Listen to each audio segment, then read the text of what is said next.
Question, वो भी chapter 6 के। चैप्टर 6 अगर आपने अभी तक नहीं देखा है तो आप इसका जो वन शॉट वीडियो है उसको आप देख सकते हो। चैप्टर 6 बेसिकली क्लास 9th का टिश्यू जो हम चैप्टर है उसको हम बोलते हैं वो है।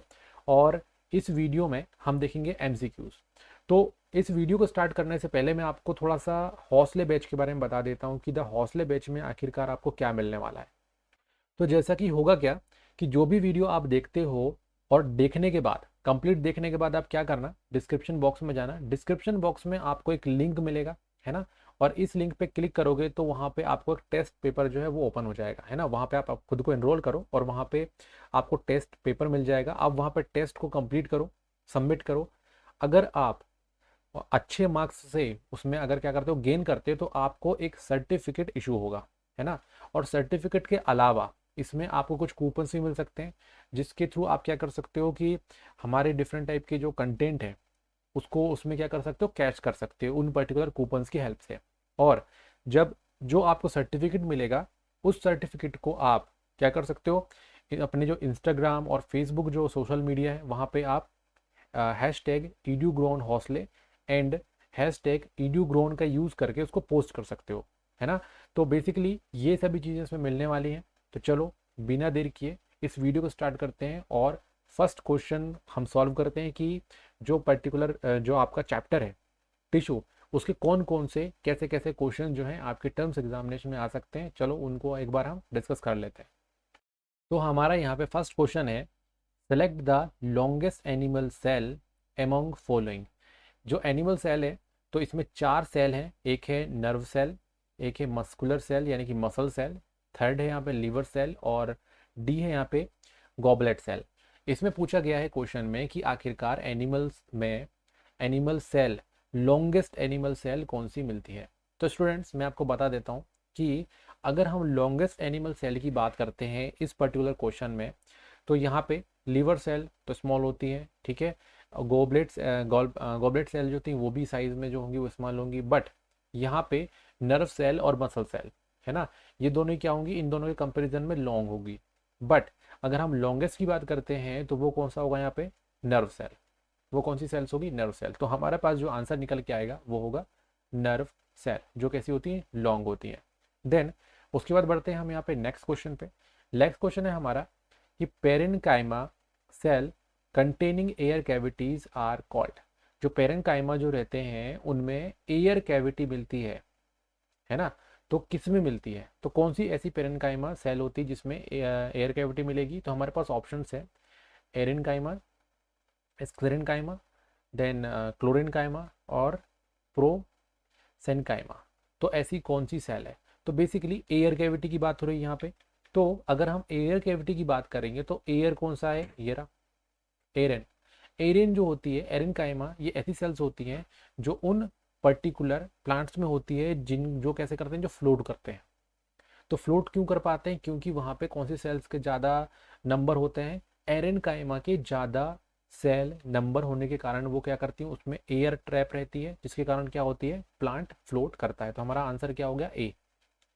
क्या हुआ, एरेनकाइमा, ठीक है। देन इसके बाद यहाँ पे पढ़ते हैं हमारे नेक्स्ट क्वेश्चन की तरफ। हमारा नेक्स्ट क्वेश्चन है कि read the following statement and select the correct one. इन पूरे स्टेटमेंट में करेक्ट यानी कि जो सही है वो कौन कौन से हैं। तो पहला ऑप्शन है कि there is no discrimination of dividing and non dividing region in animal. तो पहला स्टेटमेंट यहाँ पर है कि एनिमल सेल में यानी सॉरी एनिमल में कोई भी डिवाइडिंग और नॉन डिवाइडिंग रीजन्स नहीं होते। तो क्या लगता है आपको, ये सही है या फिर नहीं है। तो ये बिल्कुल करेक्ट स्टेटमेंट है कि एनिमल में किसी भी टाइप का कोई डिवाइडिंग और नॉन डिवाइडिंग रीजन नहीं होता, बल्कि ये जो डिवाइडिंग और नॉन डिवाइडिंग जो रीजन होता है वो होता है किसमें, प्लांट्स में। किस में होता है, ये प्लांट्स में होता है। प्लांट में आप देखोगे कि एपिकल मेरिस्टेम होगा, लेटरल मेरिस्टेम होगा, मतलब उसमें डिवीजन और नॉन डिवाइडिंग जो रीजन होते हैं वो प्रेजेंट होते हैं, जबकि एनिमल में ऐसा नहीं होता, ठीक है। तो ये फर्स्ट जो है वो प्रेजेंट हो गया, सॉरी आपका राइट हो गया ये, है ना। तो हम इसको करेक्ट बोल सकते हैं, सी। देन सेकेंड स्टेटमेंट में जाओ, animals consume less energy as compare to plant. जो एनिमल्स होते हैं वो कम एनर्जी कंज्यूम करते हैं कंपेरेटिवली प्लांट्स के। तो क्या लगता है ये स्टेटमेंट क्या है? तो आप देखोगे कि इसमें एनर्जी की बात हुई है, तो एनिमल्स क्या करते हैं, दौड़ते भागते रहते हैं, इधर से उधर घूमते रहते हैं, तो क्या होगा, प्लांट के कंपैरिजन में वो ज़्यादा एनर्जी कंज्यूम करेंगे। तो ये स्टेटमेंट बिल्कुल क्या हो गया, गलत हो गया, है ना। तो ये स्टेटमेंट हम क्या कर देते हैं, गलत कर देते हैं इसको, ठीक। तो ये रॉन्ग स्टेटमेंट है।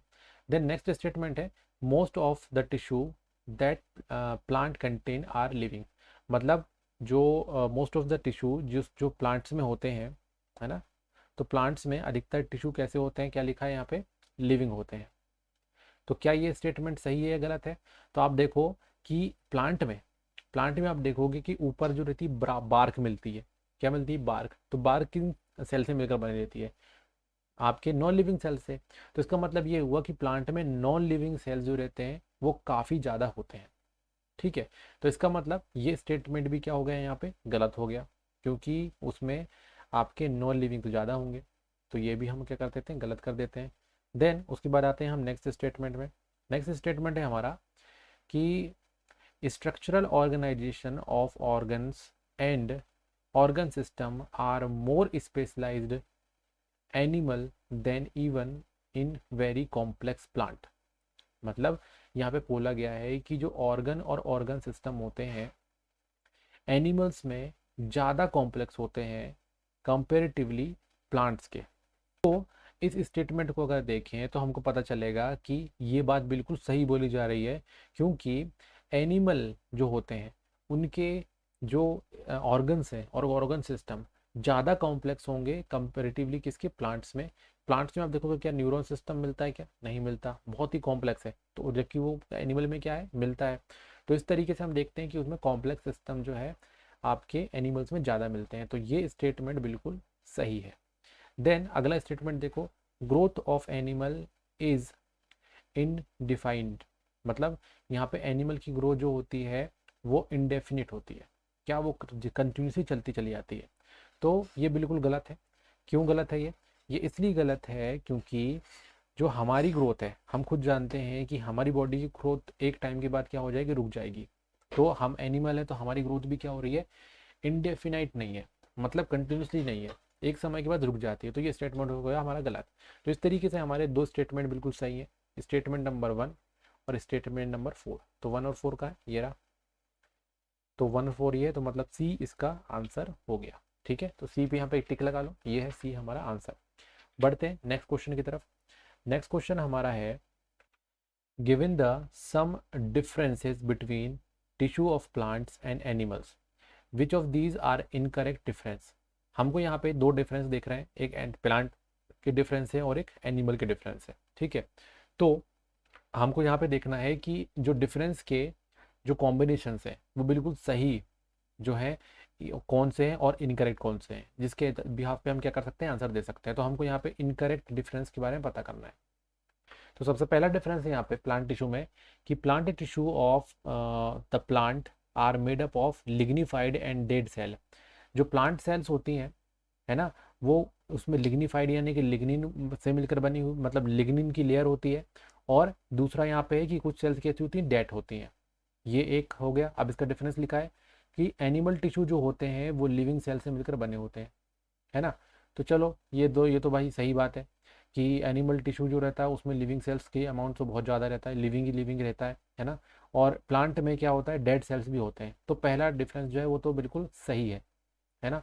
तो इसमें तो इनकरेक्ट ढूंढना है, तो ये तो बिल्कुल राइट हो गया, करेक्ट बोल सकते हैं इसको। सेकंड पे आते हैं। सेकंड यहाँ पे डिफरेंस है कि the structural organisation of plant is more complicated than of animal. Animal के कंपेरिजन में प्लांट जो है ज़्यादा कॉम्प्लेक्स है। तो भाई ये तो गलत है, क्योंकि एनिमल जो रहता है वो क्या होता है, एनिमल ज़्यादा कॉम्प्लेक्स होता है। और इसके अलावा एनिमल में लिखा है कि structural organisation of animal is not complex. Animal का स्ट्रक्चरल ऑर्गेनाइजेशन कॉम्प्लेक्स नहीं होता। तो ये तो बिल्कुल गलत हो गया। तो आपका एक जो है इनकरेक्ट यहाँ पे निकला है ना। तो एक इनकरेक्ट निकला है, तो इसको हम क्या करते हैं, रेड कलर से इसको मैं मार्क कर देता हूँ, ठीक। तो ये हो गया हमारा गलत। अब आते हैं हम यहाँ पे नेक्स्ट डिफरेंस पे। नेक्स्ट डिफरेंस है हमारा कि growth in plant is definite. ये जो होता है ग्रोथ होता है प्लांट का, डिफाइनाइट होता है, मतलब एक समय के बाद ग्रोथ रुक रही है। जबकि एनिमल में लिखा है यहाँ पे कि growth in animal is indefinite, मतलब एनिमल की जो ग्रोथ होती है वो इंडेफिनिट होती है। तो ये स्टेटमेंट भी बिल्कुल गलत है। क्यों गलत है? ये इसलिए गलत है क्योंकि जो प्लांट की जो ग्रोथ होती है वो एक्चुअल में डिफाइन इंडिफिनाइट होती है, मतलब कंटिन्यूसली होती रहती है, जबकि एनिमल में ये होती है डिफाइनाइट। तो जो थर्ड है वो भी कैसा हो गया? वो भी हो गया रॉन्ग, है ना। तो थर्ड और सेकंड ये दोनों रॉन्ग हो गए। अब बढ़ते हैं हम नेक्स्ट यानी कि फोर्थ में। फोर्थ लिखा है there are dividing and non dividing tissue in plant at a specific region. Plant में डिवाइडिंग और नॉन डिवाइडिंग टिश्यू होता है स्पेसिफिक रीजन में, तो यस ये बिल्कुल सही है ना। तो चौथा जो है वो भी सही है। और इसके अलावा यहाँ पे मतलब ये तो सही हो गया। अब यहाँ पे देखते हैं इसका कि they do not possess specific region of dividing and non dividing tissue, है ना। मतलब यहाँ पे लिखा हुआ है कि एनिमल में आपका स्पेसिफिक जो डिवाइडिंग और नॉन डिवाइडिंग रीजन जो है वो नहीं रहता। तो बिल्कुल सही है, एनिमल्स में ये जो डिवाइडिंग नॉन डिवाइडिंग के रीजंस नहीं होते। तो फोर्थ डिफरेंस जो है वो बिल्कुल सही है, जबकि ये दो डिफरेंसेस हैं ये दोनों गलत है। तो हमारे पास 3 और 4 2 और 3 कहाँ पर है? ये रहे। तो 2 और 3 हमारा बिल्कुल सही हो गया। ठीक है, तो हमारा आंसर निकल गया फोर्थ का बी। अब आते हैं नेक्स्ट क्वेश्चन में। नेक्स्ट क्वेश्चन है find the living cell that provide the mechanical strength of the plant. यहाँ पे ऐसी कौन सी सेल है जो मैकेनिकल स्ट्रेंथ प्रोवाइड कराती है? तो स्टूडेंट्स यहाँ पे आपको बता देता हूँ कि प्लांट में डिफरेंट डिफरेंट टाइप की सेल्स होती हैं जिनके अलग अलग फंक्शन होते हैं। तो इनमें पेरेन्काइमा, कोलेनकाइमा, स्क्लेरेन्काइमा तो रहते ही हैं, है ना। इसके अलावा यहाँ पे एक स्क्लेरोटिक सेल भी यहाँ पे ऑप्शन में दिया हुआ है। तो बेसिकली स्क्लेरोटिक सेल तो यहाँ पे नहीं होगा, तो फिर ये तो नहीं है। फिर बाकी बचे हमारे पास पेरेन्काइमा, कोलेनकाइमा, स्क्लेरेन्काइमा। तो आपको बता दूं कि इसमें जो आपका स्क्लेरेन्काइमा है ना, वो एक्चुअल में क्या करता है, वो भी सपोर्ट प्रोवाइड कराता है। और इसके अलावा जो कोलेनकाइमा है वो भी यहाँ पे सपोर्ट प्रोवाइड करता है। तो बेसिकली दो सेल्स हैं यहाँ पे सपोर्ट प्रोवाइड कराने वाले। तो दो सेल है यहाँ पे, कॉलन काइमा भी यहाँ पर है सपोर्ट प्रोवाइड कराने वाला, स्क्रीन काइमा भी है सपोर्ट कराने वाला। बट यहाँ पे पूछा गया है लिविंग सेल। क्या पूछा गया है यहाँ पे? Living cell. तो मैं आपको बता दूं कि ये दोनों ही सेल प्रोवाइड कराती हैं, बट ये जो रहती है ये नॉन लिविंग सेल है ना। और ये जो सेल है वो लिविंग सेल है। तो इस तरीके से अगर मैं लिविंग सेल की बात करता हूं तो वो है हमारा कॉलन काइमा। तो हम यहाँ पे क्या करते हैं, इसको आंसर टिक कर देते हैं, हमारा आंसर है बी। बढ़ते हैं नेक्स्ट क्वेश्चन की तरफ। हमारा नेक्स्ट क्वेश्चन है व्हाट इज क्लोरीन काइमा। आखिरकार ये क्लोरीन काइमा क्या होता है? तो यहाँ पे 4 ऑप्शन हमारे पास दिए हुए हैं। It is simple parenchyma tissue. क्या ये सिंपल पेरेंट काइमा टिश्यू है? दूसरा है हमारे पास कि it is a parenchymatic tissue of green leaves और स्टेम। ग्रीन लीव और स्टेम में यहाँ पे ये मिलता है। तीसरा यहाँ पे it is photosynthetic in nature. और चौथा है यहाँ पे ऑल ऑफ अबव। तो यहाँ पे देख लेते हैं क्लोरीन काइमा कौन सी सेल्स होती हैं। सो बेसिकली क्लोरीन काइमा जो होती हैं वो आपके, तो स्टूडेंट्स यहाँ पे अगर हम बात करते हैं इस पर्टिकुलर क्वेश्चन की, तो हाँ ये एक सिंपल परमानेंट टिश्यू होता है। ठीक है, क्लोरीन काइमा एक सिंपल परमानेंट टिश्यू है। और ये जो होगा क्या होगा, एक पेरेन काइमा का टाइप होगा, है ना। तो पेरेन काइमा का टाइप है जो कि जिसमें क्या होता है, इसमें इसमें होता है आपका क्लोरोप्लास्ट। इसलिए इसको हम क्या बोलते हैं, क्लोरीन काइमा बोलते हैं। तो बेसिकली इसमें क्लोरोप्लास्ट अगर है, अगर इसमें क्लोरोप्लास्ट है तो सिंपल सी बात है इसमें क्या बनेगा, फूड बनेगा। और फूड किस प्रोसेस से बनेगा, फोटोसिंथेसिस से। तो फोटोसिंथेसिस की प्रोसेस यहाँ पे होगी जिससे क्या बनेगा, फूड बनेगा, है ना। तो यहाँ पे आप देखोगे कि सिंपल परमानेंट टिश्यू है, बिल्कुल सही। ये पेरेन्काइमा टिश्यू है जो कि ग्रीन लीव्स और स्टेम में मिलती है, यस। यहाँ पे ग्रीन ग्रीन कलर होगा तो क्यों होगा इसमें, क्योंकि इसमें क्लोरोप्लास्ट मिल रहा है, तो ऑब्वियसली इसमें होगा। और इसके अलावा ये फोटोसिंथेसिस भी कर सकता है क्योंकि इसमें क्लोरोप्लास्ट है तो फोटोसिंथेसिस भी करेगा। तो ये तीनों की तीनों आंसर ही सही है, इसलिए हमारे पास जो आंसर आएगा वो होगा ऑल ऑफ द अबव। बढ़ते हैं हम नेक्स्ट क्वेश्चन की तरफ। नेक्स्ट क्वेश्चन है identify the features of striated muscles. Striated muscles के कौन कौन से फीचर्स होते हैं? हमारे पास जो ऑप्शन ए है वो है हमारा cylindrical, striped, skeletal and voluntary. दूसरा ऑप्शन है हमारे पास spindle, unbranched and uninucleate. Then C हमारे पास ऑप्शन है cylindrical, unstriped and without nucleus. और डी है हमारे पास cylindrical, striped and unbranched, sorry branched. तो क्या ऑप्शन होगा हमारे लिए? तो स्टूडेंट्स यहाँ पे आपको बता देता हूँ, जो स्ट्रेटेड मसल्स होती हैं, स्ट्रेटेड हम इसको इसलिए बोलते हैं क्योंकि उसमें मिलता है स्ट्रिप। क्या मिलता है उसमें? स्ट्रिप्स मिलती हैं, है ना। और ये जो स्ट्रिप्स मिलती हैं किसमें मिलती हैं? ये स्ट्रेटेड मसल्स में ही हमको देखने को मिलती हैं, है ना।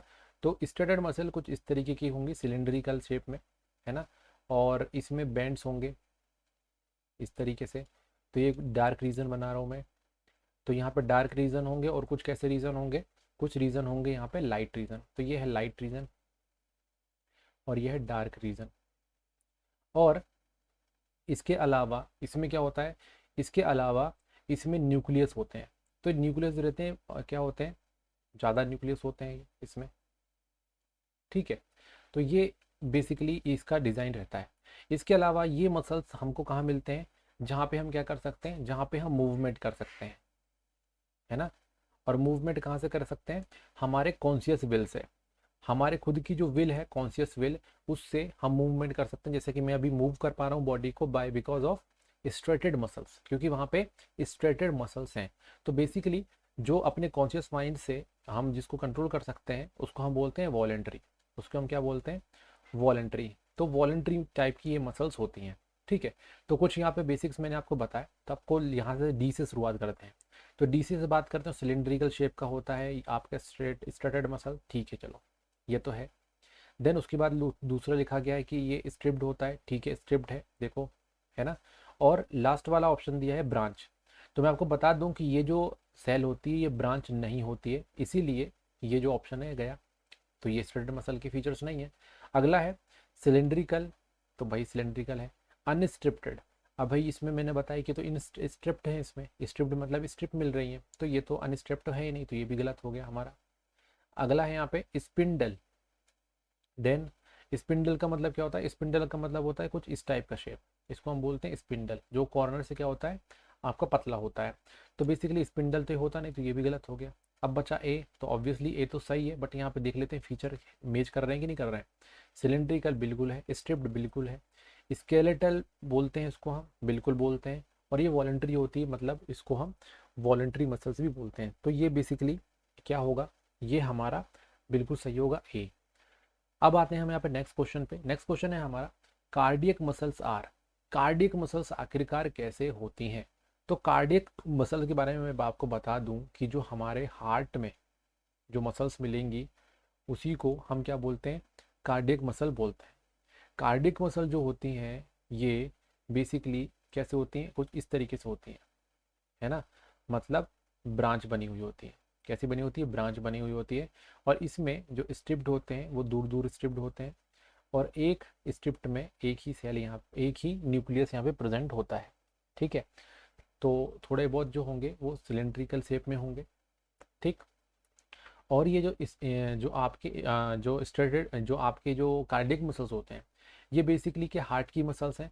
तो आप देखोगे क्या आपको हार्ट को कंट्रोल करने की जरूरत पड़ती है? नहीं पड़ती है। तो नहीं पड़ती है तो हार्ट जो रहती है अपने आप चलती रहती है ना।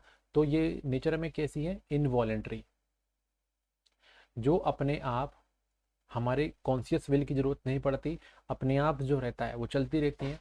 वो मसल्स काम करते, वो जो पर्टिकुलर ऑर्गन्स काम करते रहते हैं, इसको हम क्या बोलते हैं? इनवॉलेंट्री बोलते हैं, ठीक है। तो ये नेचर में कैसे होगी? इनवॉलेंट्री होगी। चलो अब देख लेते हैं यहाँ पे ऑप्शंस कौन कौन से हमारे पास।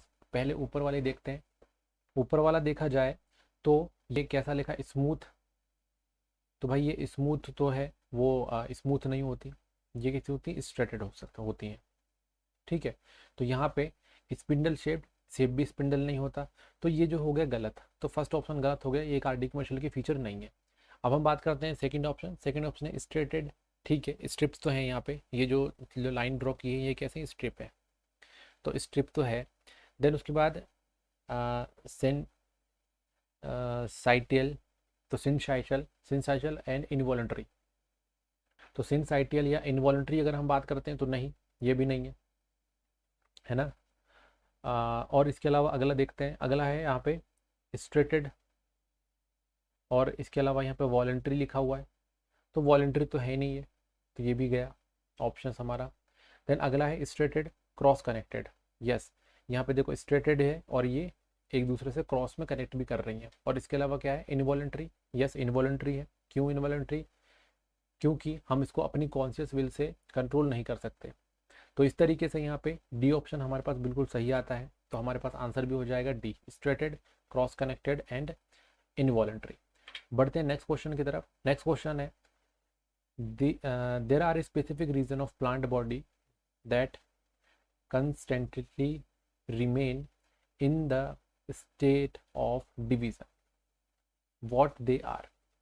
क्या होता है कि कुछ ऐसे रीजंस होते हैं प्लांट में जो कंटिन्यूसली क्या करते रहते हैं, डिवीजन करते रहते हैं, उनको हम क्या बोलते हैं? तो आपको बता दूं कि जो डिवीजन करने वाली जो सेल्स होती हैं उनको हम बोलते हैं मेरिस्टेम। क्या बोलेंगे उनको हम? मेरिस्टेम। तो यहाँ पे देखा जाए तो आपके पास पेरिस्पर्म, एंडोस्पर्म, मेरिस्टेम और स्टेट, तो इसका एग्जांपल है यहाँ पे। तो यहाँ पे आप अगर एग्जांपल देखो तो जो आपका प्लांट है उसमें जो कंटिन्यूसली डिवीजन करने वाले जो रीजन्स हैं उनमें उनको हम क्या बोलते हैं? उनको हम बोलते हैं मेरिस्टेम। तो आंसर भी हमारा हो गया मेरिस्टेम। ठीक है, देन अब हम बात करते हैं क्वेश्चन नंबर 10 का। क्वेश्चन नंबर 10 है, muscles which are immune to fatigue are. तो यहाँ पे पूछा गया है कि आपको उन मसल्स का नाम बताओ जो क्या नहीं, के थकते नहीं है। अब ऐसी कौन सी मसल्स हैं जो थकती नहीं है? सबसे पहले हम बात करते हैं अनस्ट्रेप्टेड मसल्स की। तो अनस्ट्रेप्टेड मसल्स जो रहती हैं बेसिकली उनको भी थोड़ा सा रिलैक्स की ज़रूरत पड़ती है, जिनकी स्ट्रिप्ट नहीं होती।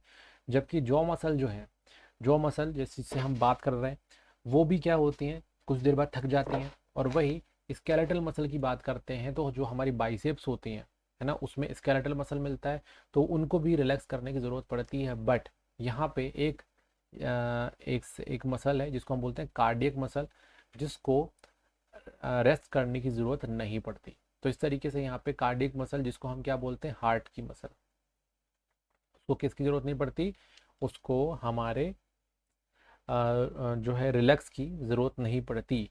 तो इसका मतलब यहाँ पे आंसर है कार्डियक मसल। बढ़ते हैं नेक्स्ट क्वेश्चन की तरफ। नेक्स्ट क्वेश्चन है हमारा, विच of these feature is associated with plasma membrane. Plasma membrane से रिलेटेड कौन सा फीचर सामने दिख रहा है? सबसे पहला है परमिएबल, दूसरा है इम्परमिएबल, तीसरा है सिलेक्टिव परमिएबल, और आपका तीसरा है यहाँ पे, सॉरी चौथा ऑप्शन है आपका बोथ, ए एंड बी। तो चलो यहाँ पे देखते हैं। अगर मैं परमिएबल की बात करता हूँ तो यहाँ पे अगर मैं आपके सेल की बात करूँ तो सेल के ऊपर ये होता है सेल मेम्ब्रेन। तो आप देखोगे तो इसमें से ये चीज़ें तो अंदर जाती हैं, बट ऐसा नहीं कि हर कुछ अंदर जा सकता है। इसमें केवल सिलेक्टेड चीज़ें, सिलेक्टेड जो चीज़ होगी वही क्या हो सकती है, अंदर जा सकती है ना। तो परमिएबल नहीं बोल सकते इसको। दूसरा इम्परमिएबल, क्या कोई चीज़ अंदर नहीं जा सकती? ऐसा भी नहीं है, सिलेक्टेड चीज़ अंदर जा सकती है। तो मतलब परमिएबल और इम्परमिएबल तो होगा नहीं। तो यहाँ पे ऑटोमेटिकली से आंसर सी आ जाता है, जो है सिलेक्टिव परमिएबल। तो यहाँ आपको बता दूं कि ये सिलेक्टिव परमिएबल होती है, जिस चीज़ की परमिशन मिलती है केवल वही अंदर जा सकती है और बाकी चीज़ें अंदर नहीं जा सकती। और वही चीज़ जो सिलेक्टेड होती है वही चीज़ बाहर आ सकती है, हर कोई दूसरी चीज़ बाहर नहीं आ सकती। तो हमारा क्वेश्चन नंबर 11 सॉल्व।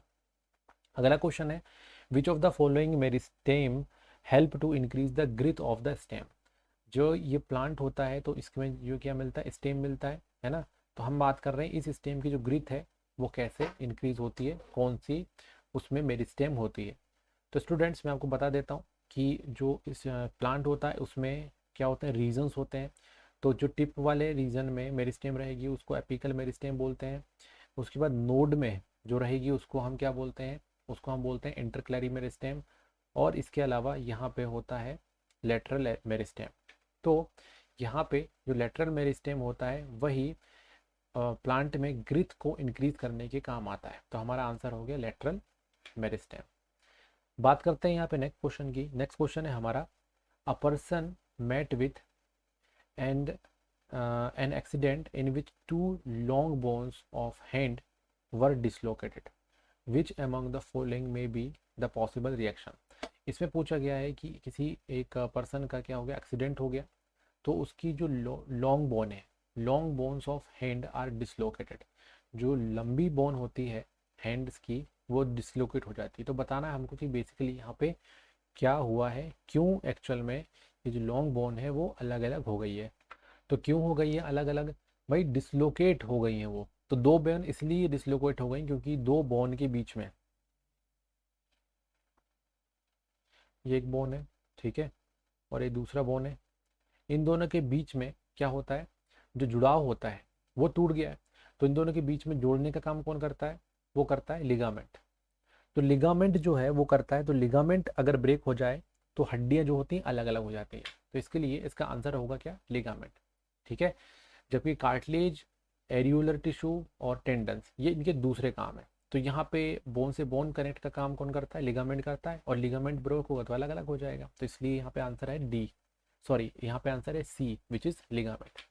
अब हम बात करेंगे नेक्स्ट क्वेश्चन का। नेक्स्ट क्वेश्चन है हमारा, cell wall of sclerenchyma are rich in, sclerenchyma में सबसे ज़्यादा क्या मिलता है। तो स्टूडेंट्स मैं आपको बता दूं, स्क्रीन काइमा होता है आपका नॉन लिविंग सेल, है ना। अब नॉन लिविंग सेल आखिरकार ये क्यों है, ये नॉन लिविंग इसलिए है क्योंकि इसकी सेल्स के जो वॉल होती है वहाँ पे एक स्पेसिफिक कंपोनेंट का जमाव हो जाता है, और जो है क्या, लिग्निन। जो कौन सी लेयर है आपकी, लिग्निन की। तो आंसर भी क्या हो गया, लिग्निन यहाँ पे हो गया। सेलुलोज जो होता है वो लिविंग सेल में मिलेगा, है ना। इसके अलावा पैक्टिन भी जो है वो किसी किसी में मिलता है, और हेमी सेलुलोज भी यहाँ पे मिलता है। तो बेसिकली लिग्निन जो है वो सब्सटेंस है जिसके कारण स्क्रीन काइमा हो जाती है, वो ड्रेड हो जाती है और वहीं पे लिग्निन जमा हुआ रहता है। नेक्स्ट क्वेश्चन जो है हमारा वो है एसर्जन रीजन बेस, है ना। तो एसर्जन रीजनिंग बेस क्वेश्चन है ये, और इस क्वेश्चन को पढ़ने से पहले मैं आपको कुछ फैक्ट बता दूं। एसर्जन रीजन को सॉल्व करने का तरीका बहुत ही सिंपल होता है ना। और वो क्या होता है, एसर्जन और रीजनिंग में हमको क्या करना पड़ता है, सबसे पहले तो आप स्टेटमेंट देखो। एसर्जन एक टाइप के स्टेटमेंट्स होते हैं, है ना, और उन्हीं के जो स्टेटमेंट होते हैं उन्हीं को कंप्लीट करने वाले क्या होते हैं, रीजन होते हैं। तो हमको क्या करना पड़ता है, स्टेटमेंट देखो और देखो कि सीएम सामने वाला रीजन जो है वो इस एसर्जन को सेटिस्फाई कर रहा है या फिर नहीं कर रहा है। ठीक, इसी के बेसिस पे हमारे पास चार ऑप्शंस रहते हैं। ए ऑप्शन रहता है कि एसर्जन रीजन दोनों ही सही बोले गए हैं, और जो रीजन होता है वो एक्सप्लेनेशन है किसका, एसर्जन का। दूसरा ऑप्शन रहता है कि भाई एसर्जन और रीजन दोनों ट्रू है, सच है, बट उनमें प्रॉब्लम क्या है कि जो रीजन है वो बेसिकली असर्जन से क्या नहीं करता, कंपीट नहीं करता, असर्जन को वो सेटिस्फाई नहीं करता, ये हो सकता है। दूसरा यहाँ पे तीसरा ऑप्शन जो रहता है हमारा वो रहता है कि असर्जन ट्रू है लेकिन रीजन फॉल्स है, और लास्ट रहेगा असर्जन और रीजन दोनों ही फॉल्स है। तो बेसिकली यहाँ पे देखते हैं कि क्या ऑप्शन हमारे लिए सुइटेबल होगा। तो ऑप्शन है हमारे पास और पहले तो हम असर्जन और रीजन को देख लें। तो यहाँ पे बोला गया है कि vessel and sieve tubes both are meant for transport purpose. तो यहाँ पे बेसिकली ट्रांसपोर्ट पर्पस की बात हो रही है। ट्रांसपोर्टेशन मतलब आपके कंडक्शन करना, किसी चीज़ को एक जगह से दूसरी जगह पहुँचाना। तो इसमें बोला गया है कि वेसल्स एंड सीव ट्यूब्स दोनों ही क्या है, ट्रांसपोर्ट पर्पस से बनी हुई है। बेसिकली जो वेसल्स और सी ट्यूब्स हैं ये एक्चुअल में जाइलम और फ्लोएम में मिलती हैं, है ना। जो वेसल है वो हमको मिलता है किसमें, जाइलम में, और जो सी ट्यूब्स होती हैं वो मिलता है फ्लोएम में। तो यहाँ पे सीव ट्यूब मिल जाएगा किसमें, फ्लोएम में, और वेसल्स मिल जाएंगे किसमें, जाइलम में। तो बेसिकली जाइलम और फ्लोएम दोनों ही जो है वो ट्रांसपोर्ट करने का काम करते हैं। वाटर और एक आपके फूड को क्या करता है, एक जगह से दूसरी जगह पहुंचाने का काम करता है। तो यहाँ पे ये हो गया एसर्जन, और रीजन दिया हुआ है यहाँ पे वेसल्स आर लिग्निफाइड। वेसल्स जो होते हैं वो लिग्निफाइड होते हैं। तो आप देखोगे कि जाइलम और फ्लोएम जिसमें जैसे कि इसमें किसमें मिल रहा है, ये वेसल्स मिल रहे हैं किसमें, जाइलम में, और सी ट्यूब्स मिल रहे हैं फ्लोएम में। तो दोनों अलग अलग जगह पे मिल रहे हैं और दोनों ही ट्रांसपोर्ट का काम कर रहे हैं, बढ़िया है। बट यहाँ पे सिर्फ रीजन दिया गया है वेसल्स आर लिग्निफाइड। तो आपको बता दूं कि वेसल जो रहता है वो बेसिकली डेड सेल्स रहती हैं, तो उनमें लिग्निफाइड दैट मीन्स लिग्निन का लेयर मिलता ही है। तो रीजन का जो स्टेटमेंट दिया है, रीजन का जो वहाँ पे दिया है वो तो यहाँ पे क्या है, ट्रू है ना, कि ठीक है वेसल्स तो लिग्निफाइड होती हैं, बट ये रीजन नहीं है किसका, एसर्जन का। यानी कि जो वाटर ट्रांसपोर्ट होता है इसका कोई ये रीज़न प्रॉपर नहीं हुआ। तो इस तरीके से हम देख लेंगे कि रीज़न तो प्रॉपर नहीं है बट दोनों ही चीज़ें बिल्कुल सही बोली गई हैं। तो असर्जन रीज़न तो दोनों ट्रू हैं बट रीज़न जो है वो सही एक्सप्लेनेशन नहीं है। तो आंसर हमारा हो जाएगा यहाँ पे बी, कि both assertion and reason are true but reason is not correct explanation of the assertion. देखते हैं नेक्स्ट क्वेश्चन को। नेक्स्ट क्वेश्चन है हमारा, meristematic tissue constitute the major portion of the plant body. मतलब मेरिस्टेमेटिक टिश्यू जो रहते हैं वो मेजर पोर्शन बनाते हैं किसका, प्लांट बॉडी का। ठीक, ये यहाँ पे उन्होंने बोल दिया और इसके अलावा एक और इसका रीज़न दिया, meristematic tissue consist of differentiated cell. Meristematic tissue जो रहती हैं वो डिफ्रेंशिएटेड सेल यानी कि एक स्पेशलाइज्ड सेल की बनी हुई होती हैं।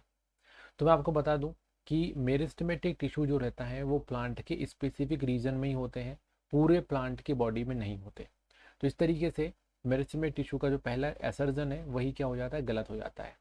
ठीक है, अब बात करते हैं कि यहाँ तो अब रीज़न का कोई है नहीं कि ये रीज़न सही दिया होगा कि नहीं दिया होगा, क्योंकि स्टेटमेंट ही गलत है।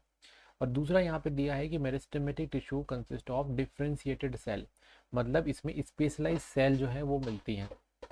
मतलब मेरिस्टेमेटिक टिश्यू जो रहती हैं वो बहुत ही एडवांस टाइप की सेल्स हो जाती हैं, डिफ्रेंशिएटेड हो जाती हैं और स्पेसिफिक फंक्शन को परफॉर्म करती है। तो यहाँ पे आपको बता दूं कि मेरिस्टेमेटिक टिश्यू ऐसा नहीं करती। हालांकि मेरिस्टेमेटिक टिश्यू जो है बाद में आगे चल के डेवलप होती है, बट मेरिस्टेमेटिक टिश्यू खुद कैसी होती है, डिविजनल सेल होती हैं, मतलब खुद को डिवाइड करती रहती हैं। तो ये भी क्या है, गलत है, दोनों ही गलत है। तो दोनों ही गलत है तो हम यहाँ पे आंसर क्या लगा देंगे, डी लगा देंगे, both assertion and reason are false. बढ़ते हैं नेक्स्ट क्वेश्चन की तरफ। नेक्स्ट क्वेश्चन है हमारा कि असर्जन दिया हुआ है, ciliated epithelium help in movement of particle. बोला गया है कि जो सीलिएटेड एपिथेलियम होती हैं यानी कि जो एपिथेलियम टिश्यू होती है उसकी जो सीलिया बनी होती है वो मूवमेंट करती है पार्टिकल का। तो बिल्कुल सही बात है, जो यहाँ पे सेल है, सेल के ऊपर यहाँ पे सीलिया बने होंगे, ये क्या करेंगे, मूवमेंट करते हैं पार्टिकल का, एंड सीलिया हेल्प इन मूवमेंट, और ये सीलिया जो रहता है वो इसमें मूव करता है। यस, ये है सीलिया जो क्या करते हैं, मूव करते हैं।